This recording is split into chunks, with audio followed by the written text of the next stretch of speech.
Yo, we got a special guest, man. Introduce yourself.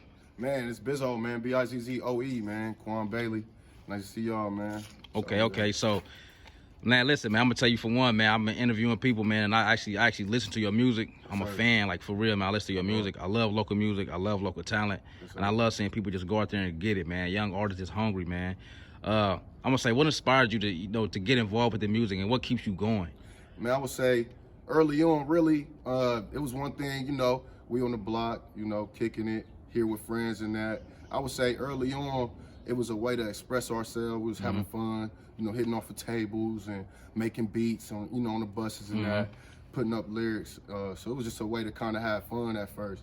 But then for me, for sure, it became expressive, a way to get away. I was, into some stuff, you know what I'm saying? And, and get away from that kind of stuff, but still be able to express myself, how I'm feeling and how I want to do things and the way I see things going forward. Music became all of that, and so I feel like it went from there for real. So for sure. So this is a question. This is a personal question for me, and for the ones that don't know, how many actual, I would say, projects do you have? I don't know if you consider, your music projects or tapes, mixtapes, albums. How many do you have out in total? Everything, EPs, mixtapes, everything. Bro, I got like 14. Okay. 14. And it's crazy to say, being a local artist out of Columbus, Ohio, a lot of our stuff came on early on, back when Hot New Hip Hop was doing, like, you could make a profile and upload music. They took all that away since then. But I had 5 mixtapes on there to draft 1 through 5. That's where you can get it early on. I still got all that. Uploading it to YouTube. My SoundCloud got over, I think it's like 112 tracks on it. And so they got all that on there. I got the Sun and Shade. If we add them 5, then we add Sun and Shade, Snow and Cold, the Mob Tape, the 24 with me and A-Down. Shout out A-Down. Bro, I'm telling you, it's like 14 for sure. I ain't even count this year yet. I'm trying to think of the timeline. That's work. The Experience album, the OZN. Shout out OZN, Niz, Vino, Goldie, Q, the whole squad, man. That's 10 right there. Then we can add this year. Got the Retro Busy came out. The Metro Busy, that's 12. Man, I would say about 12, between 12 and 14, because I got 2 more scripted. Shout out Jordan Estozzi coming and Chase Banks coming. That's 14 altogether, just by my mind, but it's 2 that y'all ain't heard yet. So okay, yeah, keep them on the wraps, man. Yep. We don't want to spill too much. You know what I'm saying? Yep. Yeah, but so what can we expect, like, in the future? What do you got coming up? I know you just say you don't want to really give out no leaks or nothing like that, but what is something that we could look forward to seeing in your music or hearing in your music? Right now, we sitting on not just music, but videos. So right now I'm sitting on 2 videos. Me and Cuz got a video too. I know that we got to get figured out, but literally I'm sitting on 2 videos right now with our group, OZN. Shout out Crazy Ride, man. So it's a lot going on behind the scenes, video wise. I just got with like some business people as far as publishing, management. So I believe down the pipe, it's gonna be some of my tracks that I just dropped. We might hear. I'm praying, we might hear 1 or 2 over a wave here pretty soon. So I believe that the future is bright, man, as far as music go, for sure. Okay. So I'm gonna throw this out there because I know a lot of people don't know. I know you personally. We got history together, man. As far as just growing up and just going through the most. But to the ones that don't know, this is a personal question for me.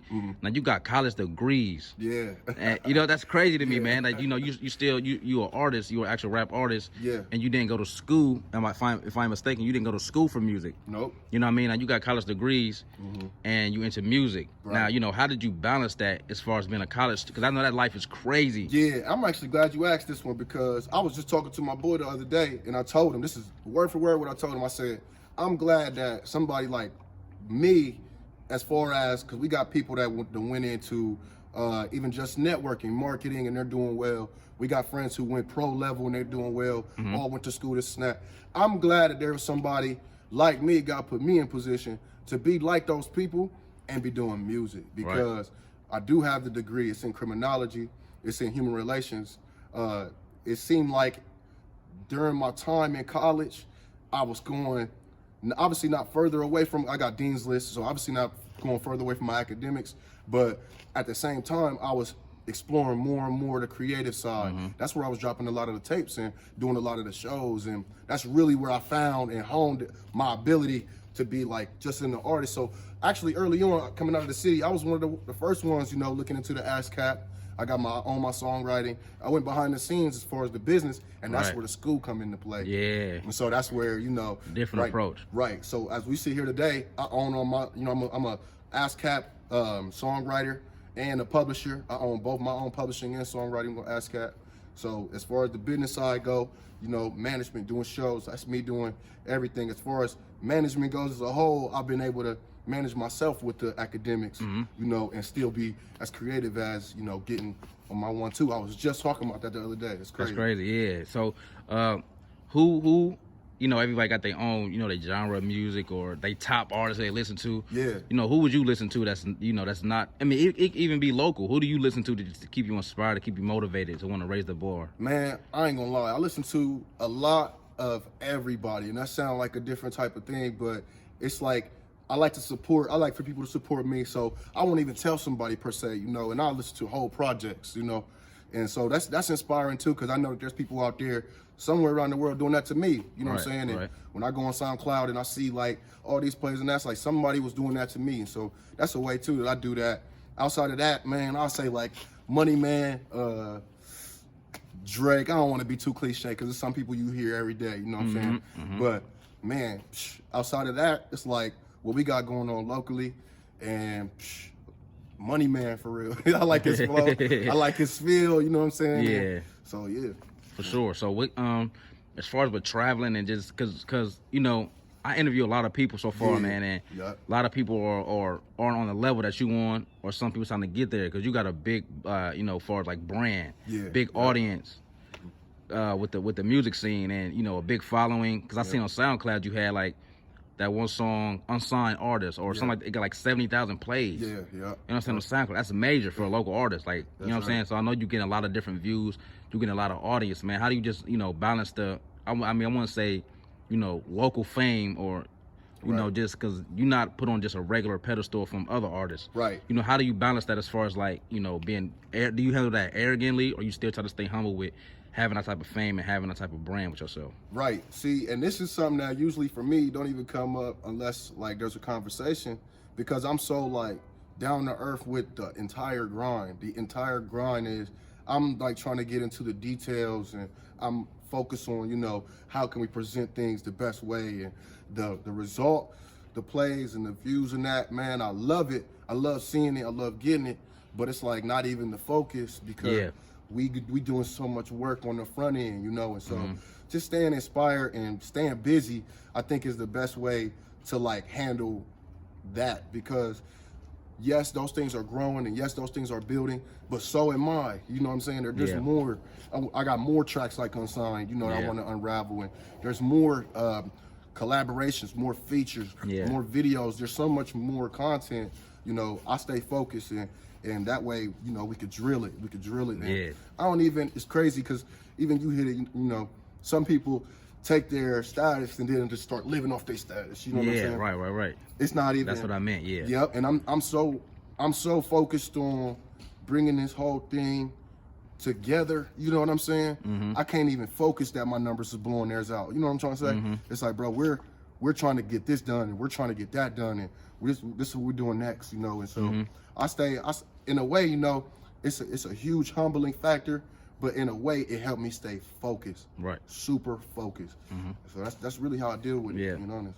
So another question, a lot of artists, you know, some might come in the studio, just, you know, do they want to. Some might come off their phone. Some might actually be in the studio writing. Are you a freestyler when you get in the studio? Do you classic pen and pad, pencil and pad, or are you off the phone with it? How you present your music in the studio? I like that question. Over the years, like I say, I've been basically an independent entity inside of music for 12, almost 14 years now. I gotta keep you know, between that 12 and 14. So, I mean, it just depends. I would say the last record, I literally referenced a track that I had done in the past to my engineer while I was writing it, you know? And so now it's a little bit of everything. I'll be freestyling, I'll be writing down. The one thing I like to do, once I got like a pretty good amount of ideas, I will go to the phone. It's a little easier to read it off, you know, straight through than just going off. But sometimes there's been times I done wrote stuff down on the pad that didn't even make it to the record because I'll start reading it and the mic is on and then I'll just be going, you know. Yeah. So, there's so many. I got a lot of stuff like that where, you know, I didn't even get to hear it a second time until we played it back, you know. So it's right now, as far as being in it 10 plus years, it's a little bit of all of that. So definitely, you know, sure. I encourage other artists too to figure out other ways too, because that's also a creative measure. It's a creative measure. It can help you do different things. So if you are just a writer, try freestyle. And I know, you know, that being a little bit more detached from writers, but my freestyle ability actually helped my writing ability. And so just the more of that you play off of, it can actually help your process. Right. I encourage that. Right. And I know you're not just only in the city, you know, as an artist. Right. I know you move around and you travel. Who would you say, like, you know, as a support or as a team that you've like traveled with as far as DJs and producers, who you think has been the most supportive and like, you know, just most just easy to work with? Yeah, as far as, man, outside of my own team, OZN, shout out Vino, Niz, Goldie, Q, outside of the Mob, which is my home brothers, you know what I'm saying? We kind of got off on this foot together. Yeah. Outside of them, man, you know, shout out DJ Swamp Thing, man. Shout out DJ Swamp. Shout out DJ Damo Sounds. He actually in Houston right now, DJing a pretty big club, and he got things going in a good way. When he's in the city or when I go out, I hit him up because, you know, he's got a lot on the basis outside of the city going on. And DJ Swamp, he has a lot of things that are going on inside the city, but he's from New Orleans. So he's actually in here bringing eyes in. Right. And so I rock with Swamp too, man. Those two dudes right there, those two DJs right there, DJ Damo Sounds, DJ Swamp Thing, man, they are doing big things for the city. More than you can even see, really, or really more than the city can see. But the city gonna see it all. Sure. You know, it's gonna come together. It's gonna come full circle. So before we get up out of here, man, what is one crazy fun fact about yourself that we don't know? Oh man, dang, bro, it's a lot of them. I feel like just because I'm an abstract dude, man. So one thing, there's a Japanese comic strip. It's called manga, and there's a show called One Piece. It was an animation, you know, when we was growing up, and it really got to me when I was young, you know, because it was a lot of the best thing about shows is you could draw them linear, you know. And so they on a journey, and it's an ongoing journey. So they ain't even been to the destination yet. But in the manga, which is the Japanese comic version, we on page 962 on their episode. So almost 1,000 copies. It's about, in each chapter, it's about 12 pages. And I'm about 962 chapters into the manga. So One Piece, if y'all ever get, you know, like y'all want to find something else out, you know, something new to do or something, look into One Piece, man. It's dope. It's dope because there's a lot of things that go on in that world you could draw linear with today. And like I said, it's a super ongoing series, almost 1,000 deep. So where can we find your music, contact you, or you know, if you want to get in touch with you, just to be on the lookout for your music and support your movement? Where can we find you at? Man, y'all can find me at Bizzoe. If you search that on Google, if you go to IG, look up Business As Usual, BIZZNESS _AS usual USUAL. But if you look up anything, if you look up Bizzoe music on actually anything, I'm gonna pop up. So that's SoundCloud, that's IG, Twitter, Facebook. I also have a Facebook page that actually goes by Bizzoe Music, BIZZOE Music. So if you look that up, man, I can find y'all can find me, man. That'd be great, man. Link up. Okay, so before we get about our last question, man, what can you do as an artist, man, just to, you know, raise the bar? Or what are you doing that is raising the bar to get you to the next level? I would say I'm working relentlessly, and that's that. I don't want to be cliche when I say that, because it's more than just writing the music. It's more than just recording. You know, it's more than just even sometimes shooting the video. It's more than, like I say, I just got in touch with a publicist. A lot of things that full record labels do, I'm doing all of that for myself right now. And so I would say that's something that is setting apart. It's a learning process, firstly, and it's taking a little bit, but if you can see the gains are exponential. They're exponential. So you know, I would, if I can inspire artists or ask artists to, you know, look more into what you don't have. If you do have a publisher or if you do have management, but you don't have, you know, tour dates booked out, or you don't have shows, let's look at what we don't have, and let's take it upon ourselves to get those things done for our artistry. That's something that I want to challenge all artists to do. You know, look at your own brand from the outside looking in, see what's missing, and attack those things, man. For sure. Attack those things. So there you have it, man. You have Bizzoe, man. Be on the lookout for his music, his new movement, and, you know, new projects coming around, man. You know, until the next time we see y'all, we holla at y'all. Appreciate you. For sure.